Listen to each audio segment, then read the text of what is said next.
Kita itu udah kerja pagi siang malam cari duit untuk dinikmati bersama. Tiba-tiba duitnya diambil sama laki-laki, sama suami sendiri yang kita anggap sebagai sahabat. Perasaannya di mana? Apa kamu punya istri lain? Sampai duit saya diambil. Jangan aku deh, emas punya duit, kemudian duitnya emas aku ambil nih. Emas pasti marah. Sayang, kalau kamu mau ambil duit aku, izinlah sama aku. Ngomong dong. Iya dong. Jangan tiba-tiba diambil. Emas laki-laki, apalagi ini jadi tulang punggung, bukan tukang rusuk dalam keluarga. Tapi aku tidak pernah mengeluh. Kalau manajer-manajer itu bilangnya apa ya? Bukan menjual ya kalau kayak gitu ya. Memberikan harga ya kepada klien. Tapi sebelum kita berikan harga kepada klien itu kan kita tanya dulu. Contoh misalnya di luar kota sekian ratus juta mau nggak? Itu aku ngomongnya sama tim. Kalau bisa dia bilang oke mau, baru aku jual lebih. Itu namanya kan fee marketing menurutku pada saat itu. Kalau memang, tapi ternyata kan akhirnya ketahuan dan semuanya diklarifikasi sama kliennya langsung, dan aku kembalikan fee marketing yang aku punya. Emang tanpa aku nggak bisa kerja? Kebutuhan hidup di Jakarta bukan berarti ambil duit saya yang bukan istrinya dong. Udah kan minggu depan mau kita panggil ke kantor.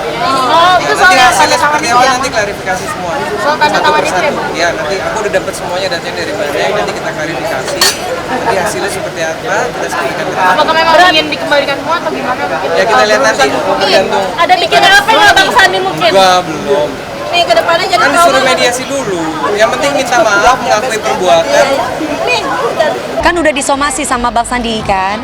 Katanya nanti mau diundang ke tempat beliaunya. Kalau nggak salah hari Senin. Surat somasi itu sudah dilayangkan hari Senin. Tapi dikeluarin hari Senin nih suratnya. Sudah dikirim ke dia dan dia sudah tahu nanti hari Senin akan datang, katanya Bang Sandi seperti itu. Lagi dengan Angga. Ngapain, mau ngapain? Kan sudah ada lawyer, biar lawyer aja yang ketemu. Karena memang kan kan sudah putusan, saya udah bukan istrinya lagi. Ini menyangkut penggelapan uang yang dia gelapkan. Karena kita wajib untuk mengklarifikasi ini Mas, supaya klien aku yang lain itu tidak sampai mentransfer uang atas nama Budianto. Sedangkan aku sendiri aja nggak tahu Budianto ini siapa. Karena aku tidak pernah memberi perintah kepada Angga Wijaya untuk mentransfer uang pekerjaan atas nama Budianto. Hampir 20 tahun aku berkarir, transfernya atas nama Dewi Muria Agung, tidak pernah atas nama Budianto. Nah, aku mau tahu nih, ternyata nama Budianto itu adalah dia, dan dia sudah ngaku itu. Kalau bertemu kayaknya enggak ya, karena susah gitu akses aku ke ketemu Mbak Dewi itu susah sekali. Aku juga mau mengambil barang-barangku di rumah tuh kayaknya tidak di. Kalau gini, kalau memang Neng merasa dirugikan, aku mohon maaf yang sebesar-besarnya atas tindakan aku yang satu itu. Aku jujur terus terang tidak ada niat untuk merugikan. Tapi kalau misalnya Neng merasa dirugikan, aku mohon maaf yang sebesar-besarnya dari dalam hatiku. Dan kalau memang ada yang harus diselesaikan, pasti aku selesaikan. Dia minta maaf, tapi dia masih merasa bahwa itu haknya dia. Loh, sekarang dia bilang nggak digaji, tapi dia sendiri udah dapat dong 40 juta, 50 juta, 20 juta, berapa puluh juta lagi yang ada di Budianto. Terus dia sosokan transfer atas nama Budianto. Misalkan show-nya 170, yang dikasih ke kita 100 juta. 70 juta buat dia. Kan dia bukan suamiku, bukan manajerku lagi. Itu yang aku minta pertanggungjawabnya. Gitu loh. Supaya tidak terjadi orang-orang yang ditipu di sana, karena nama Budianto ini bukan tim saya. Gini, hanya sebagian sebenarnya yang dipublish. Jadi seolah-olah semua orang berpikir bahwa aku adalah pengeruk harta, pencuri uang, pengambil yang bukan haknya, kan gitu. Sebenarnya kalau kita mau klarifikasi lebih dalam, kita bisa selesaikan. Tidak sebesar itu sebenarnya yang aku ambil gitu, dan bukan ambil ya, memang itu bagiannya lah, karena kan kita markup itu nggak sebesar nilai deal dengan artisnya. Jadi yang aku pisahkan itu adalah sebagian yang memang menurut aku ini adalah bagianku dan ini bagiannya dia, dan aku sudah kembalikan bagiannya. Itu kan yang dilihat kan hanya bukti transfer dari klien ke saya, bukti transfer dari saya ke beliau kan nggak diliatin. Dan ini bukan sekali dua kali.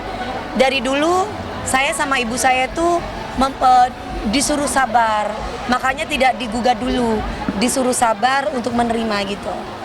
Padahal dalam Al-Quran udah jelas kalau duit suami, duit istri, duit istri. Kecuali kalau istrinya ridho, berarti duit suami juga. Nah, itu kalau setahu aku ya yang aku pelajari. Terus tiba-tiba kalau misalkan uang kita diambil tanpa izin, kan kita kesel ya sebagai istri.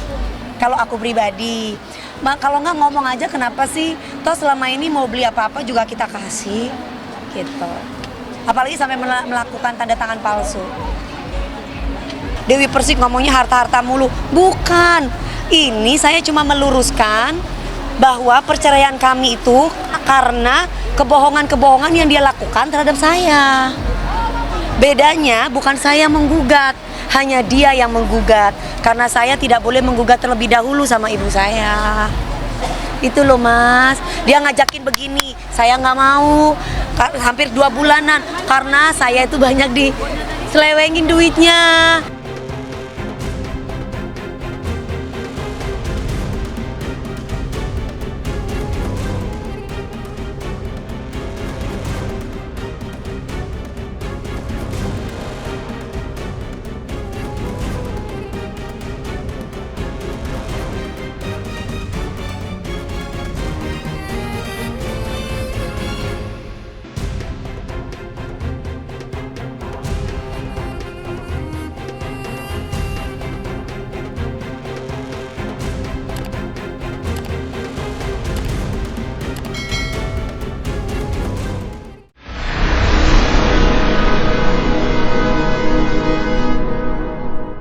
Jadi jangan lupa untuk subscribe Cumi Cumi.